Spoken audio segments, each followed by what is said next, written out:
आइए सुनते हैं आज की कहानी, सीख जो जीवन बदल दे। एक राजा था जिसका नाम रामधन था। उनके राज्य में सभी सुखी थे। राज्य का कामकाज भी ऐशो आराम से चल रहा था। राजा के नैतिक गुणों के कारण प्रजा भी बहुत प्रसन्न थी और जिस राज्य में प्रजा खुश रहती है वहाँ की आर्थिक व्यवस्था भी दुरुस्त होती है। इस प्रकार हर क्षेत्र में राज्य का प्रवाह अच्छा था। इतने सुखों के बाद भी राजा बहुत दुखी था क्योंकि उसकी कोई संतान नहीं थी। यह दुख राजा को अंदर ही अंदर सताता रहता था।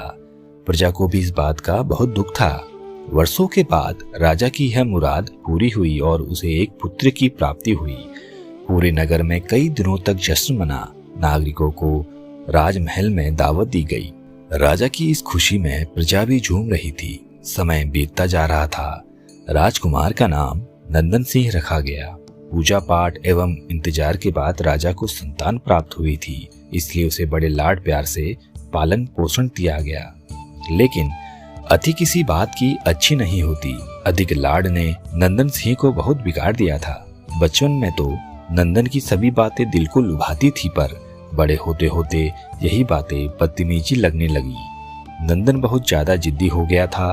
उसके मन में अहंकार आ गया था। वो चाहता था कि प्रजा सदैव उसकी जय जयकार करे, उसकी प्रशंसा करे। उसकी बात न सुनने पर वो कोलाहल मचा देता था। बेचारे सैनिकों को तो वो पैरों की जूती ही समझता था।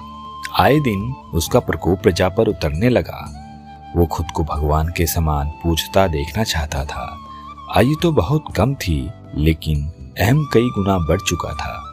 नंदन के इस व्यवहार से सभी दुखी थे।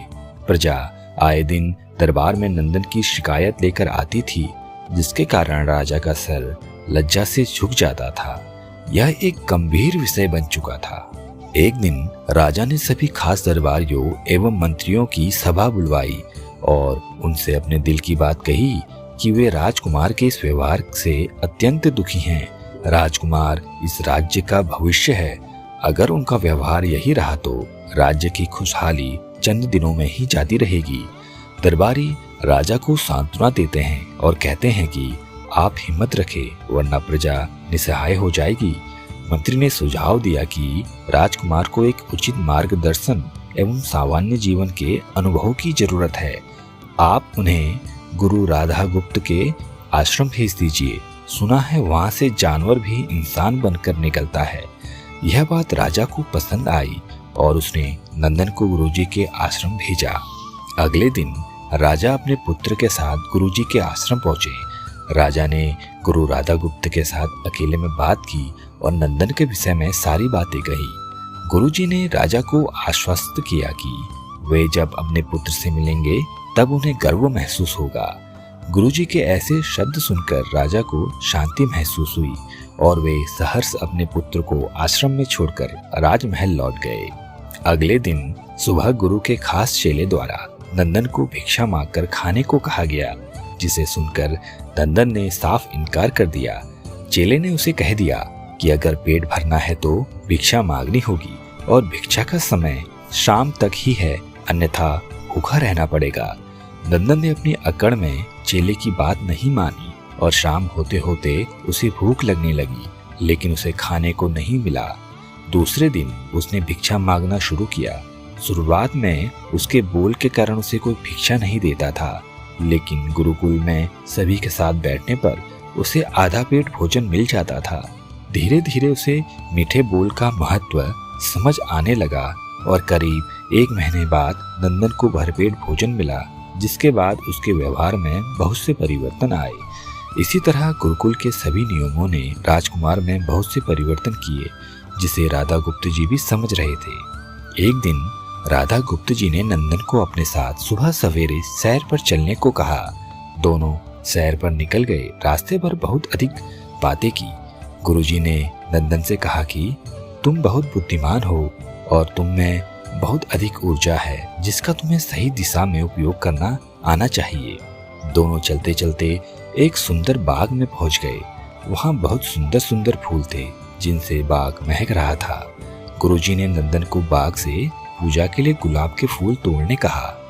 नंदन झट से सुंदर सुंदर गुलाब तोड़ लाया और अपने गुरु के सामने रख दिए। अब गुरुजी ने उसे नीम के पत्ते तोड़कर लाने को कहा। नंदन वो भी ले आया। अब गुरुजी ने उसे एक गुलाब सूंघने दिया और कहा, बताओ कैसा लगता है। नंदन ने गुलाब सूंघा और गुलाब की बहुत तारीफ की। फिर गुरुजी ने उसे नीम के पत्ते चखकर उसके बारे में कहने को कहा। जैसे ही नंदन ने नीम के पत्ते खाए उसका मुंह कड़वा हो गया और उसने उसकी बहुत निंदा की और जतर कतर पीने का पानी ढूंढने लगा। नंदन की यह दशा देख गुरुजी मुस्कुरा रहे थे। पानी पीने के बाद नंदन को राहत मिली। फिर उसने गुरुजी से हंसने का कारण पूछा।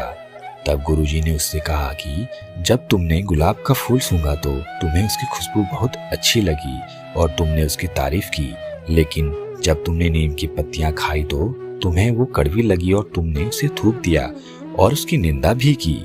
गुरुजी ने नंदन को समझाया, जिस प्रकार तुम्हें जो अच्छा लगता है तुम उसकी तारीफ करते हो, उसी प्रकार प्रजा भी जिनमें गुण होते हैं उसकी प्रशंसा करती है। अगर तुम उनके साथ व्यवहार करोगे और उनसे प्रशंसा की उम्मीद करोगे तो वे यह कभी दिल से नहीं कर पाएंगे। इस प्रकार जहाँ गुण होते हैं वहाँ प्रशंसा होती है। नंदन को सभी बातें विस्तार से समझ आ जाती है और वो अपने महल लौट जाता है। नंदन में बहुत परिवर्तन आता है और वो बाद में एक सफल राजा बनता है। ऐसी ही रोचक कहानी सुनने के लिए आप हमारे YouTube चैनल को लाइक, शेयर तथा सब्सक्राइब करें। धन्यवाद।